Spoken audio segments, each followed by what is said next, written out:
बिस्मिल्लाहिर्रहमानिर्रहीम। अस्सलाम वालेकुम नाज़रीन, आप देख रहे हैं प्रोग्राम वॉइस 87। मैं हूं आपका होस्ट खिजर भुट्टा। नाज़रीन, पाकिस्तान की कौम को आज नया आर्मी चीफ मुबारक हो। लेफ्टिनेंट जनरल आसिम मुनीर साहब को पाकिस्तान का आर्मी चीफ तैनात कर दिया गया है, जो कि कल से और सुबह से ये कंट्रोवर्शियल बातें हो रही थी कि कहीं सदर पाकिस्तान इस समरी को रोक न लें, इसके ऊपर सिग्नेचर न करें। आज 4 बजे तक ये पेश इस तरह से जो है क्या सरैयाँ होती नजर आई थी हमें, लेकिन इस मामले को बेहतर तरीके से आईनी तरीके से सुलझा दिया गया और पाकिस्तान के नए army chief lieutenant general Asim Munir साहब को जो है तैनात कर दिया गया है।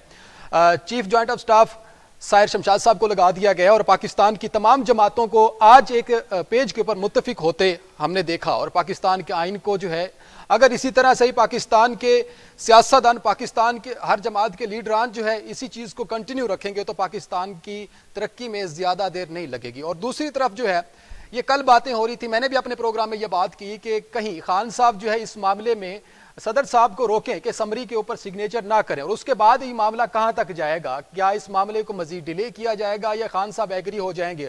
और बड़ी इस टाइम खान साहब ने जो मुजाहरा किया है, एक बड़ी दिलेरी दिखाई है, दिल दिखाया, जो कि लग ये रहा था कि कहीं खान साहब रोकेंगे, लेकिन वो मामला नहीं हुआ। आज जो है ये सारी चीज़ें जो कल से चल रही थी, आज इस मामले को ख़त्म कर दिया गया और फाइनली जो है आसिम मुनीर साहब को आर्मी चीफ तैनात कर दिया गया है। इनका थोड़ा बैकग्राउंड हम जान लेते हैं कि आसिम साहब का ताल्लुक जो है वो किस रेजिमेंट से था और वो कैसे जो है पाकिस्तान आर्मी को उन्होंने सर्व किया। 2014 में वो commander force commander northern area तैनात हुए। 2017 में डीजी मिलिट्री इंटेलिजेंस के ओहदे पर फाइज हुए, जबकि आसिम मुनीर को अक्टूबर 2018 में डीजी ISI तैनात किया गया। उसके बाद लेफ्टिनेंट जनरल आसिम मुनीर जून 2019 में कोर कमांडर गुजरांवाला के ओहदे पर तैनात हुए। वो अक्टूबर 2021 से GHQ में क्वार्टर मास्टर जनरल के फराइज सर अंजाम दे रहे थे।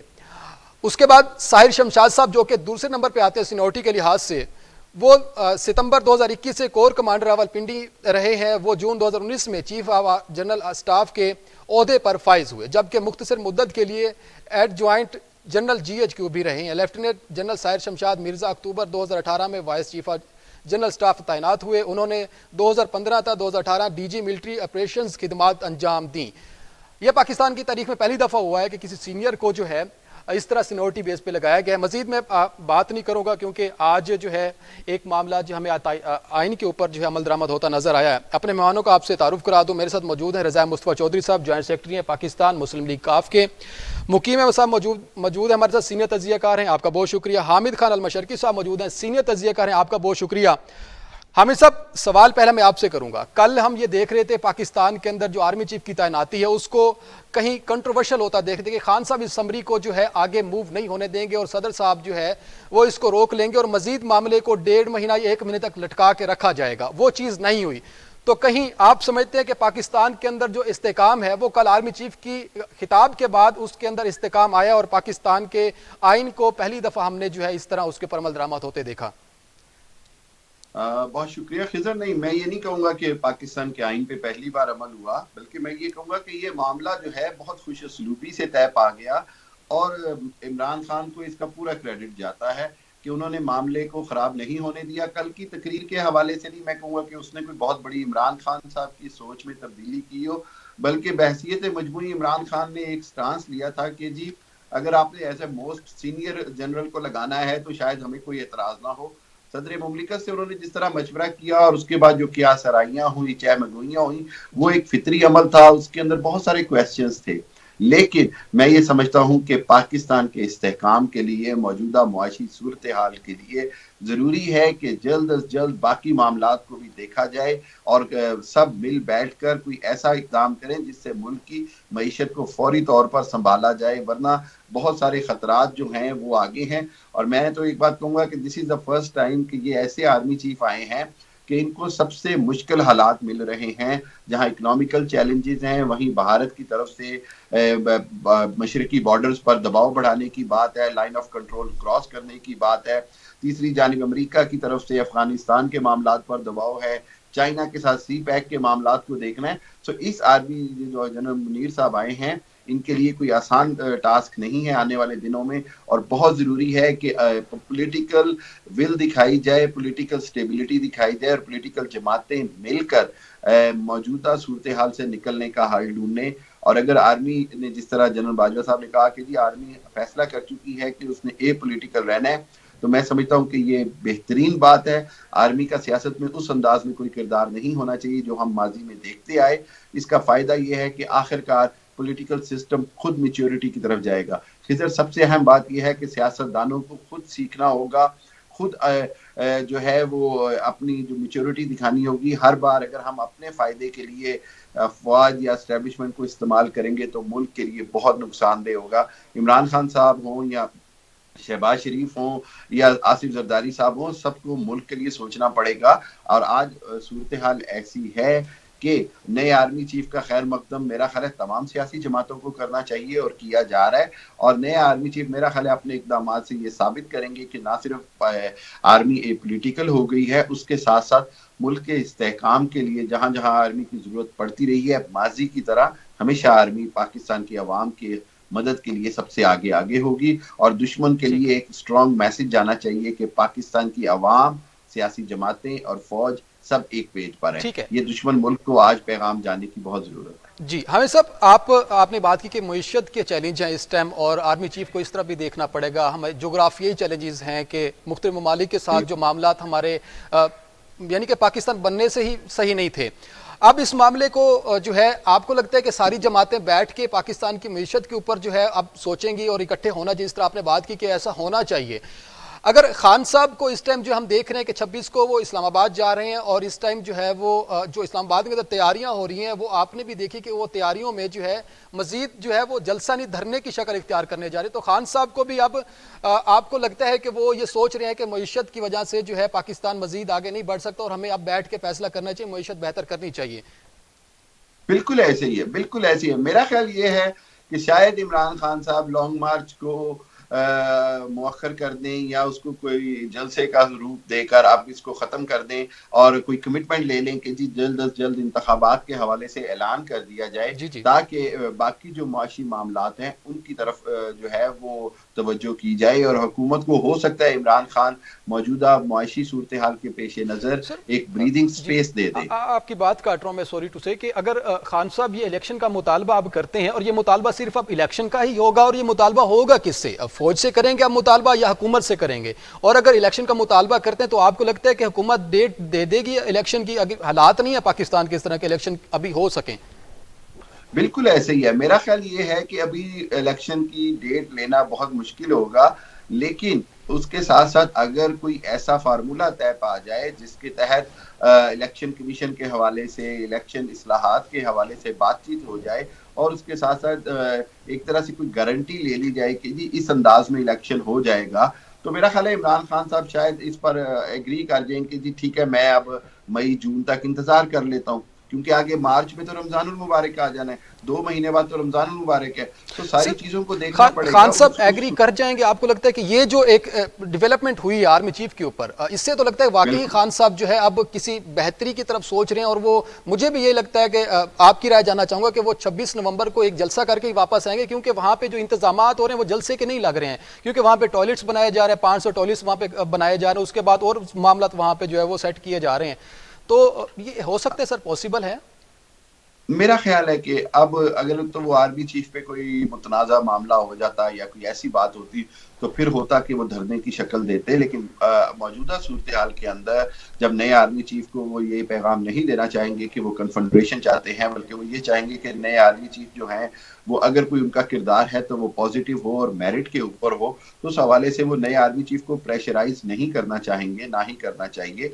तो मेरा ख्याल ये है कि इस सूरत हाल के अंदर जिसमें उन्होंने जनरल आसिफ मुनीर को बतौर आर्मी चीफ कबूल कर लिया है, तो इस सूरत हाल के अंदर जो बाहमी हम आहंगी है उसको फरोग देने के लिए जरूरी है कि इसको जलसे पर ही खत्म कर दिया जाए।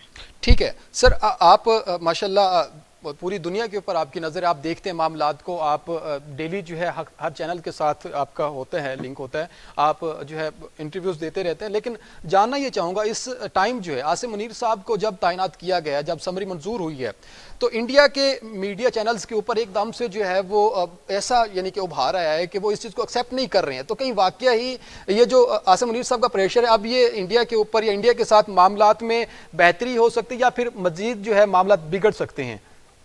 खिज़र देखिए, मौजूदा सूरत हाल में इंडियन आर्मी और इंडियन हुकूमत की जानिब से निहायत जारहाना रवैया रखा जा रहा है। पाकिस्तान की लाइन ऑफ कंट्रोल क्रॉस करने की बातें खुलेआम की जा रही हैं। कल भी उनके जो लेफ्टिनेंट जनरल हैं उन्होंने कहा जी हम तैयार हैं। तो इस सारी सूरत हाल के अंदर जनरल आसिम मुनीर का आना, जिनके बारे में खुद इंडिया को भी खौफ है और वो जानते हैं कि इनके आने से जो है उनकी जंगी तजर्बा और जो उनका जो इंटेलिजेंस एक्सपीरियंस है वो भारत को बहुत बुरी तरह सबक जरूर सिखाएगा। तो इस हवाले से उनके जो तहफ़्फ़ुज़ात हैं और उनका जो खौफ है वो मैं समझ सकता हूँ, लेकिन भारत जो है वो बहरहाल हमने देखा तारीखी तौर पर वो सख्ती की जुबानी समझता है। उसके सही। साथ अभी तक मौजूदी सरकार के होते हुए प्यार मोहब्बत से बात करना नामुमकिन नजर आ रहा है और उनके साथ पाकिस्तान को वही रवैया रखना होगा जिसके तहत एक दुश्मन की आंखों में आंखें डालकर बात की जाती है और हर तरह की जंगी सूरत हाल के लिए जनरल आसिम मुनीर और पाकिस्तान के तमाम अफवाज को तैयार रहना होगा। जी सर, अपने वादे के मुताबिक थैंक यू वेरी आपका मच। टाइम, जी आपका टाइम ज्यादा नहीं लूंगा, मैं उसी तरफ ही आ रहा हूँ। लास्ट अब क्वेश्चन मुझे करना चाह रहा था दूसरी आपसे। तरफ से जाना जी था। सर, मैं थैंक यू वही वेरी टाइम मच। देख रहा, लास्ट क्वेश्चन आपसे करना चाह रहा था कि इस टाइम जो है जो सियासत में इस टाइम यानी कि मसाइल चल रहे हैं, क्या अब इस तैनाती के बाद अदम इस्तेकाम आ सकता है सियासत में? ये लास्ट क्वेश्चन का जवाब दे दें बस। मैं समझता हूं कि अब इस्तेहकाम की तरफ जाना चाहिए। इस्तेहकाम के अलावा कोई और हल नहीं, कोई और ऑप्शन नहीं। देखिए, इकोनॉमिकल स्टेबिलिटी के लिए देखिए कि कोई भी वजीर आजम बन जाए, अगर इकोनॉमिकल पॉसिबिलिटी नहीं रह जाएगी रिकवरी की, तो क्या करेगा वो वजीर आजम बन के? सही। क्या वो कोई मुश्किल के हालात अपने गले में डालेगा? तो मेरा ठीक है ख्याल ये है कि लाजिम है कि इकोनॉमिकल स्टेबिलिटी के लिए पोलिटिकल स्टेबिलिटी आए। सर, थैंक यू बहुत वेरी शुक्रिया मच। सर आपके टाइम का, थैंक यू आपने कीमती वक्त सर, में बहुत से हमें शुक्रिया। अपना आपने टाइम दिया। रज़ा मूसा चौधरी साहब, आपकी तरफ मैं सवाल करना चाहूँगा कि आपने देखा, आपका भी ताल्लुक काफ लीग से है, इंतहादी हैं आप उनके, इस चीज़ को हम साइड पे रखते हैं। खान साहब ने इस टाइम जो है एक समरी को जो है पास होने में अहम किरदार अदा किया, जो सुनने में आ रहा था कि वो इसमें रुकावट पैदा कर सकते हैं, समरी को रोक सकते हैं। खान साहब के इस इकदाम को किस नज़र से देखते हैं आप सर? बिस्मिल्लाहिर्रहमानिर्रहीम। शुक्रिया फिजर। सबसे पहले तो मैं पाकिस्तानी कौम को ये मुबारकबाद देता हूँ कि जो पिछले 9 महीनों से या पिछले 1 साल से एक हजामी कैफियत में इस कौम को मुतला किया हुआ था, सिर्फ एक 22 ग्रेड की गवर्नमेंट ऑफ पाकिस्तान की के ऑफिसर की तकरीरी के लिए, तो बिलाखिर वो खुश असलूबी से मामला जो है वो तय पा गया है। तो मैं इसमें जनरल आसिम मुनीर साहब को, ताहिर शमशाद साहब को भी मुबारकबाद देता हूँ और सबसे बढ़ के मैं इस कौम को मुबारकबाद देता हूँ को जो मैं यहाँ तक थोड़ा सा आपका एक टाइम लूंगा, फिर मैं आपके सर सवाल की तरफ आऊंगा।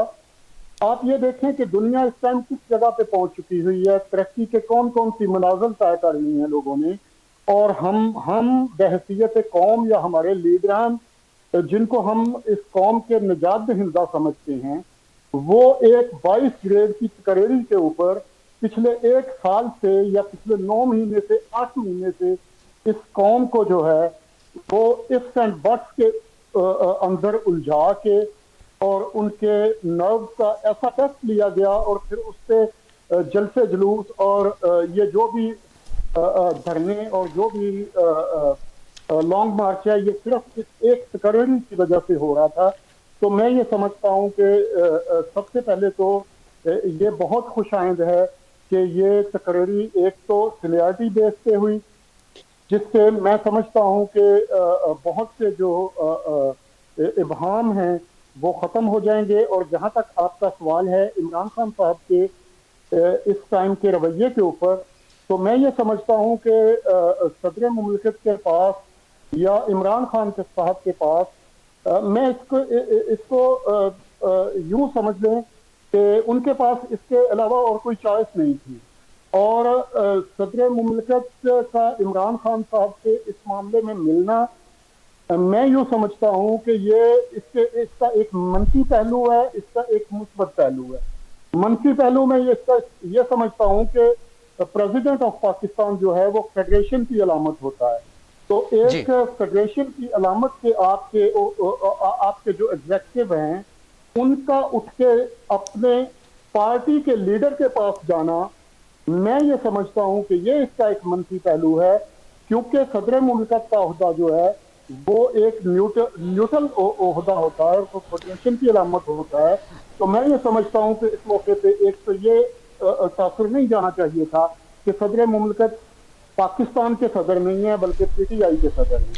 सर दूसरा उसका मुस्बत जी, पहलू मैं आपकी ये कतक समझता कलामी की हूं माफी चाहता हूं मैं कि सर, कतक कलामी की माफी चाहता हूं सर। आपने बात की कि सदर साहब का जो अगर है आप मुझे अपनी अगर आप मुझे मेरी बात मुकम्मल कर लेने दें कि उसका मुस्बत पहलू ये है कि इस मौके पे इस तकरीरी को गैर मुतनाज़ा होने से बचाने के लिए मैं ये समझता हूँ कि ये मुलाकात जो है शायद इसका ये तासर भी जाएगा और ये डेफिनेटली इसका एक मैसेज ये जाएगा कि इमरान खान भी इस तकरीरी की बैक पे हैं और दुनिया को या हमारे मुखालफत में जो कुव्वतें हैं या जो हमारे मुखालफ ममालक हैं उनको ये मैसेज जाएगा कि बहसीयत कौम पाकिस्तान की सारी सियासी पार्टियां और पाकिस्तान की कौम अपने आर्मी चीफ के साथ जो है वो शाना बशाना खड़ी है।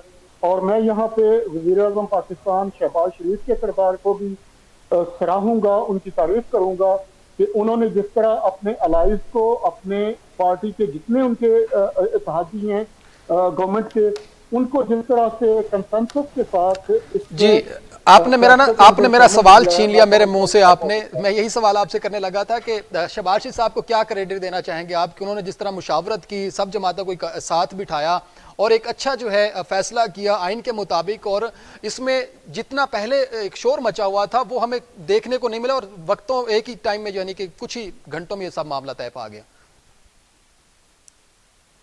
जी, मैं उसी पे आ रहा था। मैं ये समझता हूँ कि उनका किरदार यहाँ पे इंतहाई जो है वो दानिशमंदाना है। उन्होंने बहुत अच्छे तरीके से इस मामले को हैंडल किया है। उन्होंने अपने तमाम जो उनके पॉलिटिकल अलाइज हैं इस टाइम पे, उनके गवर्नमेंट के जो अलाइज हैं उनको उन्होंने ऑन बोर्ड लिया, उनके साथ उन्होंने मीटिंग की, उन्होंने अपनी कैबिनेट को एतमाद में लिया और फिर जाके ये जो फैसला सामने आया।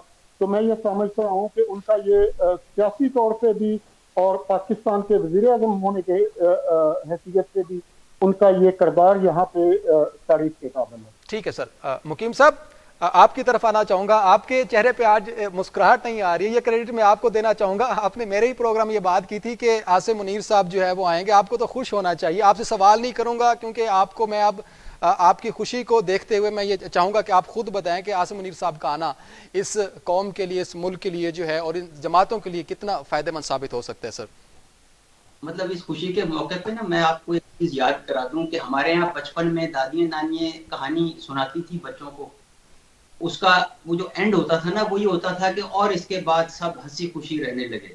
तो मुझे आज वो चीज याद आ रही थी। सही सही।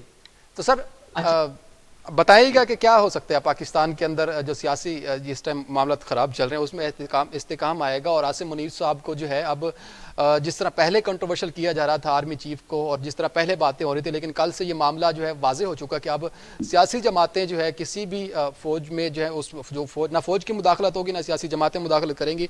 तो अब हम ये समझ लें, ये वाजे हो चुका है कि अब जो है खान साहब भी जो है वो कुछ बेहतरी की तरफ जाना शुरू हो गए। जी देखिए, 3-4 चीजें बड़ी पॉजिटिव हुई हैं आज ही के दिन कि जीएचक्यू ने इमरान खान के हेलीकॉप्टर को परेड ग्राउंड में लैंडिंग की इजाजत दे दी और इंतजामिया उस पर काम कर रही है। ठीक है। वज़ीर आज़म ने मिसाक़ मईशत वाला मुतालबा एक बार फिर अपील पेश कर दी है, which is an positive sign. सदर ने बगैर किसी डिले के उस पर दस्तखत कर दिए और आज किसी वक्त उनकी मुलाकात भी हो जाएगी वज़ीर आज़म से भी और सदर से भी। जी 1 बाय 1 होने जा रही है अभी। हाँ जी, तो इससे अच्छी क्या बात है। और इस अब ये है कि ये बेहतरी की तरफ जाएगा और ये सबको पता है। देखिए, पॉलिटिकल पार्टीज और चाहे वो गवर्नमेंट में हो चाहे वो अपोजिशन में हो, वो अपनी बार्गेनिंग चिप बढ़ाने के लिए ना वो बड़ा मुतालबा करते हैं, फिर थोड़े से कम पे राजी हो जाते हैं। प्रेशर टैक्टिक्स भी यही है। अब इमरान खान की ये जो लॉन्ग मार्च धरना मुझे होता हुआ नजर नहीं आ रहा है। वाई? कि अब उसकी रीजन क्या रह गई है कि इलेक्शन की डेट लेनी है। इलेक्शन की डेट लेनी है। अभी तो अभी आप कह रहे हैं कि ये आर्मी चीफ की तैनाती के बाद सब मामला खत्म हो गया। अभी तो 26 को जलसा होना है और आपने शायद देखी होगी कि उसमें इस्लामाबाद में इस टाइम जो है प्रॉपर इंतजामात हो रहे हैं? असद उमर साहब ने ये बात की है कि वहाँ जाके भी देखेंगे, और ये परसों से ये बातें चल रही हैं कि वहाँ पे धरने की शक्ल इख्तियार हो सकती है। सर वो लेकिन अब चलिए, अब जो यानी रैशनल पे बात कर, वो जो भी कह रहे हैं, या जो ग्राउंड पे क्या पोजीशन है, क्या इलेक्शन कमीशन कल फर्ज कीजिए, कल मतलब वो तारीख दे देते हैं या परसों धरने में तारीख या जलसे में वो कहता है ठीक है जी हम तारीख ले आए, क्या इलेक्शन कमीशन तैयार है? उसे कम से कम 4 महीने चाहिए। ये एक बात हो गई। दूसरी बात यह है कि मर्दमशुमारी के बगैर इलेक्शन को एमक्यूएम कबूल करने को तैयार नहीं है, उस कट्टे को कौन बंद करेगा? तीसरा मसला यह है कि सलाह जदगान 3.5 करोड़ अफेक्टेड हैं डायरेक्टली, और वो इस वक्त भी अपने शहरों में नहीं है, अपने इलाकों में नहीं है, और वो या तो दूसरे शहरों में है या वो कैंपों में है। उनकी आबादकारी या उनके हलकों तक रसाई, उनके पोलिंग बूथ कहाँ होंगे, मतलब ये फिजिकल और एक्चुअल बात हो रही है। सही सही इन्हें निकालना है। अभी इलेक्शन कमीशन ने जो अपना एस्टीमेट था इलेक्शन के खर्चे का, उसे रिवाइज करके वजारत खजाना को भेजा है। उससे कबल उन्होंने कुछ 46 अरब रुपए का एस्टीमेट लगाया था। अब उन्होंने कहा कि 47 अरब से भी ज्यादा खर्चा आ जाएगा। जी जी।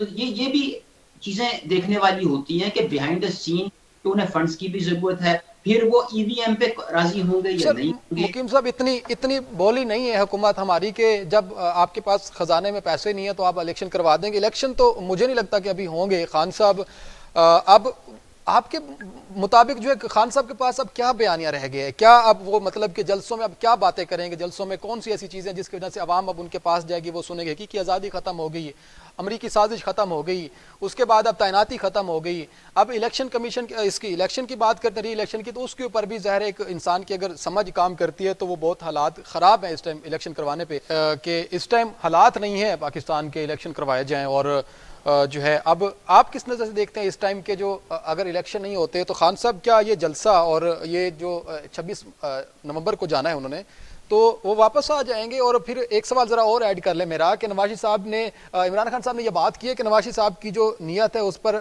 शक है, क्योंकि वो मुल्क की बेहतरी के लिए आर्मी चीफ का फैसला नहीं करेंगे बल्कि वो अपनी ज़ात के लिए सोच रहे हैं।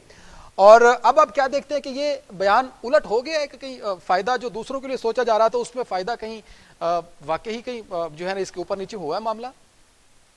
ये एक लफ्ज हम इस्तेमाल करते हैं, हिफ्ज़ मा तक़द्दुम।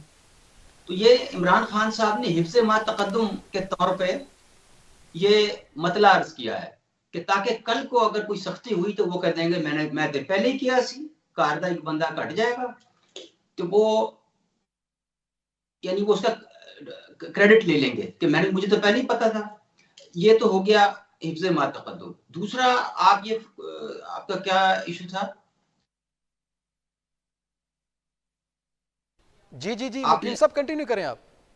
हाँ, तो अब ये है कि आप ये पहले कह रहे थे कि भाई अब ये क्या बयानियां लाएंगे। वो एक बार ये कह चुके हैं कि मेरी तरफ से इलेक्शन अगले साल भी हो, हमें कोई फर्क नहीं पड़ता। तो हम तो ओवरवेलमिंग मेजॉरिटी देख रहे हैं। तो ये है कि they are well prepared for any situation. अब सिर्फ ये है कि पब्लिक को मोबिलाइज रखना, वर्कर्स को इंटैक्ट रखना, पार्टी को यूनाइट रखना, उसके लिए उन्हें एक्टिविटी की जरूरत है। अब कल को देख लीजिए कि वो इसका भी क्रेडिट लेंगे कि मेरी वजह से जो है जनरल आसिम मुनीर और सहर शमशाद मिर्जा मेरिट पर आए। पहली बार ऐसा, मतलब ये 6वीं बार हुआ है वैसे कि मेरिट पे लगे। तो ये 6th इंस्टांस है हमारी हिस्ट्री का। तो वो क्लेम उसको सब वही करेंगे। अभी मतलब वजीर आजम शहबाज शरीफ का भी बयान है कि बहुत दबाव के बावजूद भी हमने मेरिट पर अपॉइंटमेंट्स की। तो अब वो हर बंदा जो है ना उसका सर ये कहां से नवाज साहब किस दबाव की बात करें? उनके ऊपर कौन सा दबाव था? शहबाज साहब का दबाव था या जरदारी साहब का था? मैं वजीर आजम शहबाज शरीफ की बात कर रहा हूँ सर। चलो, उनके ऊपर नवाज साहब का दबाव था? अब ये नहीं पता सर, वो अपने ओपोनेंट्स की तरफ मेरा ख्याल इशारा कर रहे हैं। ठीक है। और ये उन्होंने बाहमी अंडरस्टैंडिंग से अपॉइंटमेंट किया है। जो लोग ये समझ रहे हैं ना कि वो भाइयों में इख्तलाफ था या कुछ था, भाईजान वो यानी उनकी अंडरस्टैंडिंग इस कमाल की है, मैं चशमदीद गवाह हूं कि आप बहुत से लोग इसके खैर गवाह भी हैं कि वो उनकी अंडरस्टैंडिंग बड़ी बाकमाल है, और जो भी फैसला होता है फिर वो उस पर डट जाते हैं। कभी ऐसा नहीं हुआ कि वो एक भाई ने, अगर वो अपना बड़े मियाँ साहब ने हो तो शहबाज शरीफ ने ना कर दी हो, कि अगरचे उन्हें यानी उससे इख्तलाफ भी होता है तो वो सरेंडर कर जाते हैं। तो ठीक है। इससे आप सरफे नजर नहीं कर सकते। ओके सर, आपका पॉइंट आ गया है।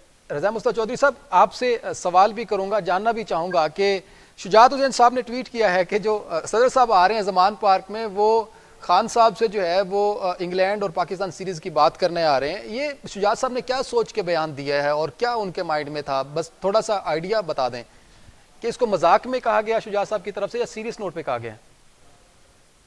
नहीं, मेरे ख्याल से शायद उनका कहने का मकसद ये था कि काम तो हो गया जो होना था, तो अब शायद वो क्रिकेट सीरीज के बारे में बात करने जा रहे हैं।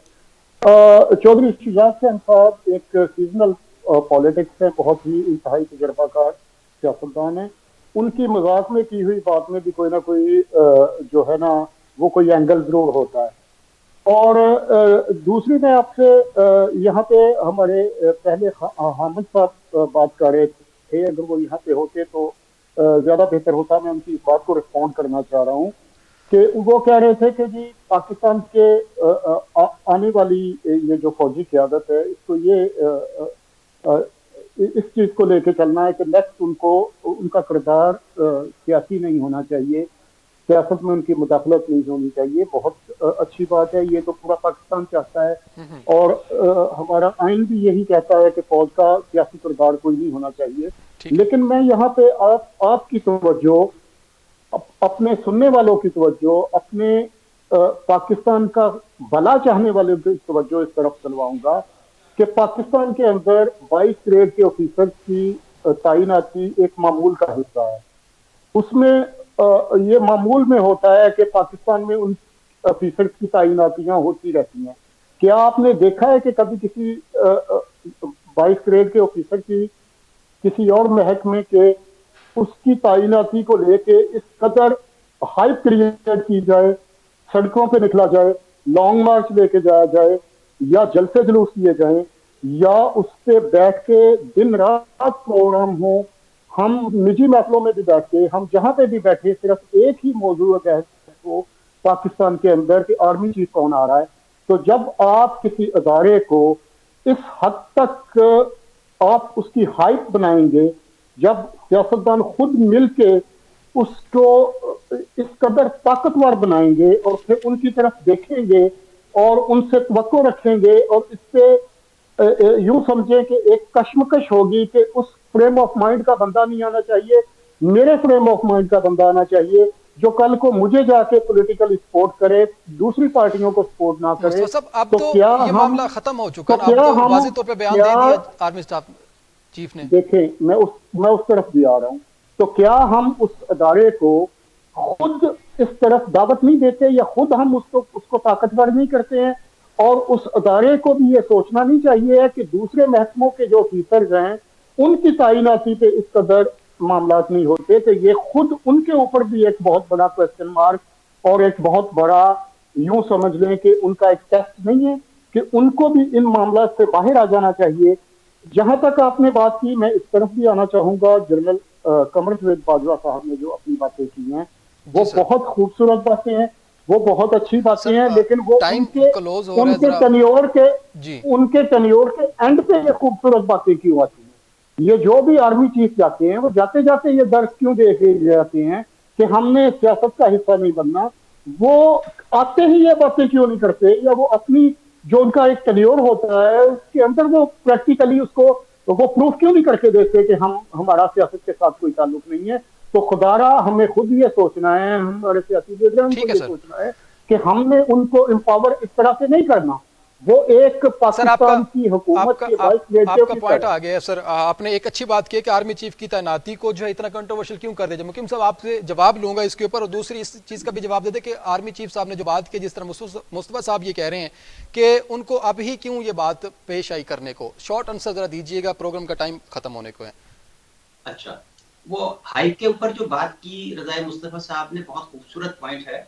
पहले हमने नाच नाच के घुंघरू यूं तोड़ दिए कि एतराज हो गया, उसके बाद अब हर आदमी अपने घुंघरू तोड़ रहा है सरे बाजार नाच नाच के कि जी वो क्या कहते हैं मेरिट पर अपॉइंटमेंट हो गई, अब हर आदमी उसका क्रेडिट। आपने फरमाया उनकी तकरीर की ने जो इशारा किया, मैं शेर अर्ज करता हूं कि उम्र गुजरी इश्क बुता में मोमिन, आखिरी उम्र में क्या खाक मुसलमान होंगे। जी सर थैंक यू आपके टाइम का, मुस्तफा साहब आपके टाइम देने का बहुत शुक्रिया सर। प्रोग्राम का टाइम जो है वो करीब है ख़त्म होने के। आज जो है एक काफ़ी दिनों से जो कंट्रोवर्शियल मामला बना दिया गया था, जो कि होना नहीं चाहिए, क्योंकि आइन के मुताबिक हमारा आइन वाज़े तौर पे हमें बताता है कि आइन के मुताबिक होनी चाहिए, और वैसा ही हुआ। अब हम यही दुआ करते हैं कि इस मामले को मज़ीद आगे जो है कंट्रोवर्शियल ना किया जाए, क्योंकि अभी खान साहब का जो एक लॉन्ग मार्च चल रहा है उसका इख्तिताम होना बाकी है। उनका देखना है कि वो ऊँट किस करवट बैठता है और मामला जो है किस हद तक बेहतर होते हैं। अगर खुश आइन बात है कि पाकिस्तान की तमाम जमातें इसी तरह फैसला करती हैं, इसी तरह बैठ के मुशावरत से जो है एक अहम तैनाती के ऊपर जो है उसको तैनात करती हैं, और दूसरी तरफ जो है अपोजिशन भी इस चीज़ का मुजाहरा करती है कि ऐसा होना चाहिए, तो ये अच्छी बात है पाकिस्तान के लिए। और इसी अच्छी बात की वजह से आज जो है हमारे जो दुश्मन ममालिक हैं उनकी चीखें जो है हम यहाँ तक सुन रहे हैं। इंडिया इस टाइम जो है अभी आए नहीं आसिम साहब, लेकिन उनका असर जो हमें पहले होता नज़र आ रहा है।